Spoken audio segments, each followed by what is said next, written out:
वक्रतुंड महाकाय सूर्यकोटि समप्रभ निर्विघ्नं कुरु मे देव सर्वकार्येषु सर्वदा। बोलो सूर्य भगवान की जय हो, एकादशी माता की जय हो। आज आषाढ़ मास के शुक्ल पक्ष की पद्मा नाम की एकादशी के व्रत की कथा है। युधिष्ठिर बोले, हे केशव, आषाढ़ शुक्ल पक्ष की एकादशी का क्या नाम है, उसका देवता कौन है, यह मुझसे कहिए। श्री कृष्ण जी बोले, हे महिपाल, जिस कथा को ब्रह्मा जी ने नारद जी से कहा है, उस कथा को मैं तुमसे कहता हूँ। नारद जी ब्रह्मा जी से पूछने लगे कि आषाढ़ शुक्ल पक्ष की एकादशी का क्या नाम है, तो प्रसन्न होकर विष्णु की आराधना के लिए मुझसे कहिए। ब्रह्मा जी बोले, हे मुनिश्रेष्ठ, कुंभ वैष्णव, तुमने बहुत सुंदर प्रश्न किया। जगत में एकादशी से पवित्र और कोई पर्व नहीं है। सब पापों को नष्ट करने के लिए यत्नपूर्वक इसको करना चाहिए। इसीलिए शुक्ल पक्ष की एकादशी का व्रत मैं तुमसे कहूँगा। एकादशी का व्रत पवित्र है और पापों का नाश करके सब मनोरथों को पूर्ण करता है। जिसने इसको नहीं किया वे नरक भागी होते हैं। आषाढ़ शुक्ल पक्ष की एकादशी का नाम पद्मा है। ऋषिकेश भगवान ने प्रसन्न करने को यह उत्तम व्रत करना चाहिए। तुमसे मैं पुराण कथा कहता हूँ, जिसके सुनने से बड़े पाप नष्ट हो जाते हैं। सूर्य वंश में सत्यवादी प्रतापी मानधाता नाम का चक्रवर्ती राजा था। वह राजा धर्म से अपने पुत्र की तरह प्रजा का पालन करता था। उसके राज्य में अकाल, रोग और मानसिक चिंता नहीं रहती थी। उसकी पूजा आंतक रहित और धन धान्य से पूर्ण थी। उसे राज्य करते हुए बहुत वर्ष बीत गए। 3 वर्ष तक उसके राज्य में वर्षा नहीं हुई। इससे उसकी प्रजा भूख प्यास से पीड़ित होकर व्याकुल हो गई। अन्न के अभाव से पीड़ित होने के कारण उसके देश में स्वाहा, स्वधी, वसटकार और वेद पाठ बंद हो गया। फिर प्रजा आकर राजा से बोली, हे राजन, मेघ रूपी विष्णु भगवान सब में व्याप्त है। वही वर्षा करते हैं। वर्षा से अन्न होता है, अन्न से प्रजा होती है। हे नृपते, उस अन्न को न होने से प्रजा नष्ट हो रही है। ऐसा यत्न करिए जिससे कल्याण हो। राजा बोला, आपने सत्य कहा। अन्न ईश्वर का रूप है। अन्न में सब निवास करते हैं। अन्न से प्राणी पैदा होते हैं। अन्न से ही संसार वर्तमान है, ऐसा लोक में सुना जाता है और पुराणों में भी विस्तार पूर्वक कहा गया है। राजा के अधर्म से प्रजा को दुख मिलता है। मैंने बुद्धि से विचार करते हुए अपना कोई दोष नहीं देखा, तथापि मैं प्रजा के हित के लिए यत्न करूँगा। ऐसा विचार करके राजा ने कुछ सेना साथ में ले ली। ब्रह्मा जी को प्रणाम करके गहन वन में चला गया। तपस्वी मुनीश्वरों के आश्रम में विचरने लगा। राजा ने ब्रह्मा के पुत्र अंगिरा ऋषि को देखा, जिनके तेज से दिशाओं में प्रकाश हो रहा था। दूसरे ब्रह्मा की तरह मालूम होते थे। उनको देखकर जितेंद्रिय राजा प्रसन्न हुआ और सवारी से उतरकर हाथ जोड़कर चरणों में प्रणाम किया। ऋषि ने आशीर्वाद देकर राज्य के 7 अंगों की कुशल पूछी। फिर मुनि ने राजा के आने का कारण पूछा। राजा ने अपनी कुशल और आने का कारण सुनाया। राजा बोला कि मैंने धर्म से पृथ्वी का पालन किया है, परंतु मेरे राज्य में वर्षा नहीं हुई। इसका कारण मैं नहीं जानता। इस संदेह को दूर करने के लिए ही मैं आपके पास आया हूँ। शांति और कल्याण की विधि से प्रजा के सुख का उपाय करिए। ऋषि बोले, हे राजन, यह सतयुग सब युगों में उत्तम है। इस युग में मनुष्य ब्रह्म ज्ञानी है। इसमें धर्म के 4 चरण वर्तमान हैं। इस युग में ब्राह्मणों के सिवा और कोई तपस्या नहीं करते। हे राजेंद्र, तुम्हारे देश में शूद्र तप कर रहा है। उनके अनुचित कार्य करने से वर्षा नहीं हो रही है। उनके मारने का उपाय करो, जिससे दोष शांत हो। राजा बोला, तप करते हुए को बिना अपराध के मैं नहीं मारूंगा। दुख दूर करने को धर्म का उपदेश दीजिए। ऋषि बोले, हे राजन, जो ऐसा है तो एकादशी का व्रत करिए। आषाढ़ के शुक्ल पक्ष में पद्मा नाम की एक प्रसिद्ध एकादशी है। उनके व्रत के प्रभाव से निश्चय ही वर्षा होगी। यह सब सिद्धियों की देने वाली और सब उपद्रवों को नष्ट करने वाली है। हे नृप, तुम प्रजा और परिवार सहित इसका व्रत करो। मुनि का यह वचन सुनकर राजा अपने महल में आया और पद्मा एकादशी का व्रत किया। और व्रत के करने से सारे राज्य में वर्षा हुई भगवान की कृपा से मनुष्यों को सुख हुआ, इस कारण वह उत्तम व्रत करना चाहिए। यह मनुष्य को सुख और मोक्ष देने वाला है। हे राजन, यह एकादशी देवशयनी कहलाती है। राज शार्दुल भगवान को प्रसन्न करने के लिए मोक्ष की इच्छा करने वालों को देवशयनी का व्रत करना चाहिए। चातुर्मास्यीय व्रत का प्रारंभ भी इसमें किया जाता है। युधिष्ठिर बोले, हे कृष्ण, विष्णु के शयन का व्रत कैसे करना चाहिए? हे देव, कृपा करके चातुर्मास्यीय व्रत को कहिए। श्री कृष्ण बोले, विष्णु के शयन के व्रत और चातुर्मास्य में जो व्रत कहे हैं उनको मैं तुमसे कहूँगा, तुम सुनो। आषाढ़ शुक्ल पक्ष में जब सूर्य कर्क राशि पर आ जाए तब एकादशी के दिन जगत के स्वामी मधुसूदन भगवान को शयन करना चाहिए। जब सूर्य तुला राशि पर आ जाए तब भगवान का उत्थापन करना चाहिए। अधिक मास में भी यही विधि कही है। इसके सिवा और भगवान को न शयन करावे न उत्थापन कराए। आषाढ़ के शुक्ल पक्ष में एकादशी का उपवास करके चातुर्मास्य के व्रतों का नियम करें। हे युधिष्ठिर, शंख चक्र गदाधारी भगवान की प्रतिमा को स्थापित करके स्नान करावें। पीताम्बर धारण कराकर श्वेत वर्ण की शैया पर स्वच्छ तकिया लगाकर श्वेत वस्त्र उठाकर शयन करावें। वेदज्ञ ब्राह्मण द्वारा पंचामृत से स्नान करावें। सुंदर गंध लेपन करके धूप दीप और सुंदर फूलों से पूजन करें। इस मंत्र को बोलें कि हे ऋषिकेश, मैंने लक्ष्मी सहित तुम्हारा पूजन करके शयन कराया। हे देवेश, हे जनार्दन, लक्ष्मी सहित कृपा करो। हे जगन्नाथ, आपके शयन करने पर चर अचर सब संसार सो जाता है। आपके जागने पर सब संसार जागता है। हे युधिष्ठिर, इस तरह से विष्णु की प्रतिमा को स्थापित करके उसके सामने बैठकर नियमों को ग्रहण करें। प्रातः संध्यादिक सब नित्य कर्म को पूरा करके देवोत्थापिनी एकादशी तक 4 महीने का नियम लें। हे प्रभु, मेरे इन शुद्ध नियमों को निर्विघ्न से पूर्ण करिए। इस प्रकार शुद्ध चित्त से प्रार्थना करें। मेरा भक्त स्त्री हो अथवा पुरुष, वह दातुन कुल्ला करके धर्म के लिए व्रत करें और इन नियमों का पालन करें। व्रत के प्रारंभ के 5 समय कहे गए हैं। चातुर्मास्य के व्रतों का आरंभ आषाढ़ में करना चाहिए।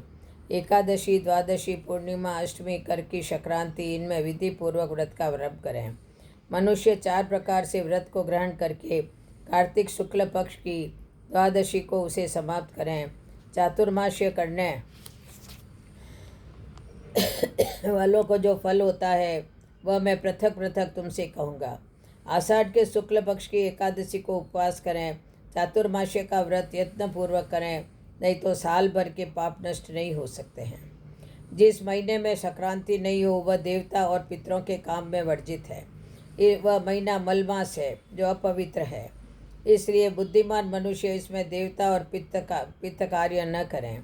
जो कोई मनुष्य इस व्रत को करता है वह अंत समय में सूर्य के समान प्रकाशमान विमान में बैठकर प्रलय के समय तक विष्णु लोक में निवास करता है। जो कोई देवताओं के मंदिर में सफाई और जल छिड़कते हैं, सावधान होकर चातुर्मास्य का व्रत करते हैं और समाप्ति में ब्राह्मण को भोजन कराते हैं, हे विपेंद्र, वह 7 जन्म तक सत्य और धर्म में तत्पर होते हैं। जो कोई दही, दूध, घी, शहद पूरे से चातुर्मास्य भगवान को स्नान कराता है, उसका विष्णु के समान रूप होता है और अक्षय सुख को भोगता है।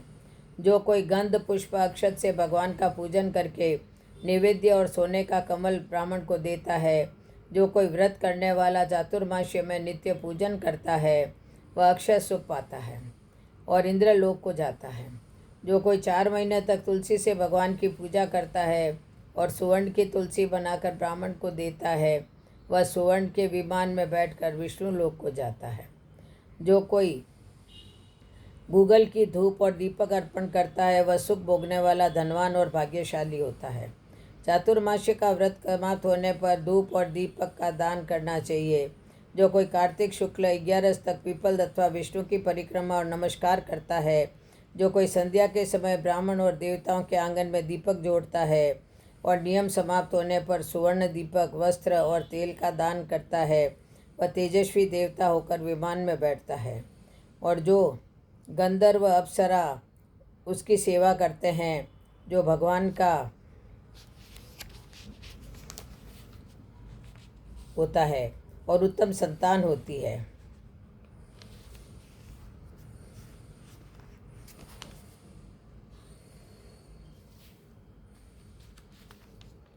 चरणामृत पीता है वह कष्ट से छूट जाता है, विष्णु लोक को प्राप्त होता है। जो कोई मंदिर में बैठकर तीनों समय गायत्री का 108 बार जप करता है वो पापों में लिप्त नहीं होता।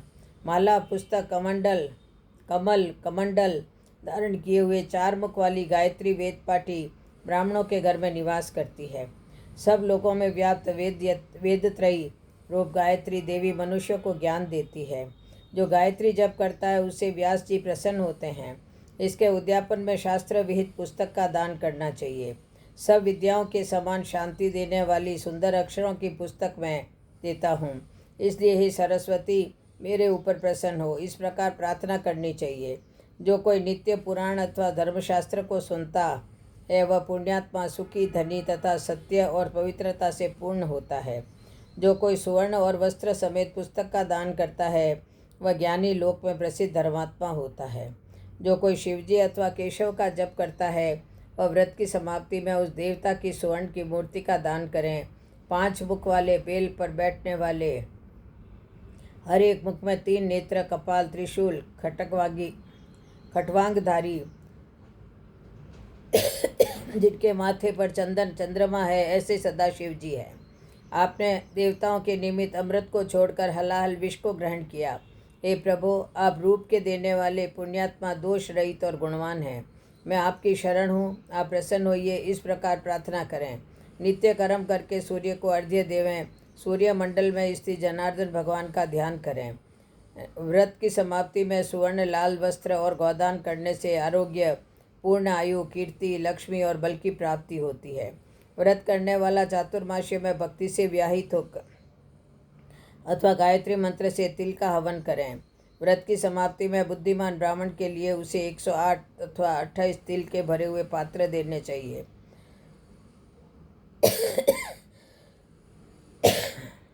वह कायिक, वाचिक, मानसिक सब पापों से छूट जाता है। उसको रोग नहीं होता और उत्तम संतान होती है। हे देव, हे जगन्नाथ, हे वांछित फल देने वाले, मैं तिल का पात्र दान करूँगा, मेरे पाप को नष्ट करिए, इस प्रकार प्रार्थना करें। जो सावधान होकर चातुर्मास्य में अन्न का होम करें तो व्रत की समाप्ति में वस्त्र और सुवर्ण घी का कलश दान करना चाहिए। ऐसा करने से आरोग्य, विशेष कांति, पुत्र, सौभाग्य और धन प्राप्त होता है। शत्रु की हानि होती है और ब्रह्मा के समान हो जाता है। जो कोई पीपल की सेवा करके समाप्ति में वस्त्र का दान करता है वह सब पापों से छूटकर विष्णु का भक्त होता है। जो ब्राह्मण को सुवर्ण दान देता है उसको रोग नहीं होता है। जो तुलसी को धारण करता है उसके सब पाप दूर हो जाते हैं और वह विष्णु लोक को प्राप्त होता है। हे पांडव, व्रत की समाप्ति में उसे ब्राह्मण भोजन कराने चाहिए। देव शयन होने पर धूप को प्रातःकाल माथे पर धारण करके लक्ष्मीनाथ को प्रसन्न करने को यह मंत्र पढ़ें। हे दुर्वे, तो अमृत से पैदा हुई है, सुर असुर सब सेतु वंदना की गई है, तू सौभाग्य और संतान देने वाली है। हे गुरुश्रेष्ठ, व्रत की समाप्ति में सोने की धूप बनवाएं। उस धूप के अग्रभाग और पत्ते बनवाकर वस्त्र और दक्षिण समेत ब्राह्मण को दान करें और इस मंत्र को पढ़ें। जैसी शाखा और प्रसाद शाखाओं से पृथ्वी पर फैली हुई है वैसे मुझसे भी तू अजर अमर संतान दे। इस प्रकार जो सावधानी से चातुर्मास्य का व्रत करता है उसको दुख और रोग का भय नहीं होता, उसको कभी अशुभ फल नहीं होता और पापों से छूटकर सब आनंद को भोग कर स्वर्गलोक में नित्य कीर्तन करता है, उसको जागरण का फल मिलता है। व्रती को सुंदर बजने वाला घंटा देवता के निमित्त दान करना चाहिए और प्रार्थना करनी चाहिए कि गुरु की आज्ञा और अध्याय में जो मैंने पढ़ा है, हे सरस्वती, हे ब्रह्माणी, हे विष्णु शिवादिकों से प्रार्थित हे सुंदर मुखी, मेरे अध्ययन में जो मूर्खता हुई है उसको दूर कर, तो घंटा के शब्द से प्रसन्न हो। व्रत की समाप्ति में 2 अथवा 1 दूध की गौ देनी चाहिए। हे राजेंद्र, जो शक्ति नहीं हो तो 2 वस्त्र देने चाहिए। सब वेदों के ज्ञाता ब्राह्मण को जो नित्य प्रमाण करता है वह मुक्त होकर सब पापों से छूट जाता है। जो कोई पितरों की भक्ति करता है वह अखंड सुख को पाता है। व्रत की समाप्ति में जो ब्राह्मणों को भोजन कराता है उसकी आयु और धन बढ़ता है। जो प्रातःकाल संध्या करके नियम की समाप्ति में ब्राह्मण को घी का घड़ा, 2 वस्त्र, तिल और घंटा देता है वह सरस्वती के तत्व को जानकर विद्यावान होता है।